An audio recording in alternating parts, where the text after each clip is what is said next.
Plessy versus Ferguson. How it started. The state of Louisiana enacted a law that required separate railway cars for blacks and whites. In 1892, Homer Adolph Plessy, who was 7/8 Caucasian, took a seat in a whites-only car of a Louisiana train. After refusing to sit in a black railway carriage car, Plessy was arrested for violating the Louisiana statute that provided for segregated, separate but equal railroad accommodations. The trial. At trial, with Justice John H. Ferguson presiding, Plessy was found guilty on the grounds that the law was a reasonable exercise of the state's police powers based upon custom, usage, and tradition in the state. Plessy filed a petition for rights of prohibition in the Supreme Court of Louisiana against Ferguson, asserting that segregation stigmatized blacks and stamped them with a badge of inferiority in violation of the 13th and 14th Amendments. Amendment issues.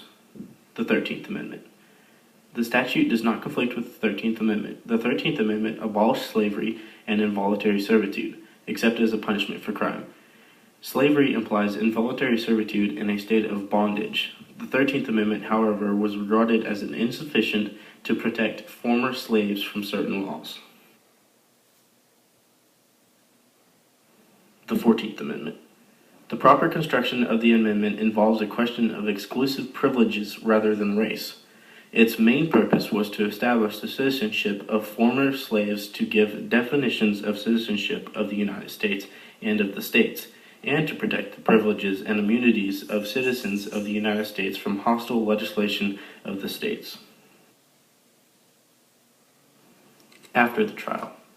After Plessy lost his case to Ferguson, it was later overruled by Brown v. Board of Education.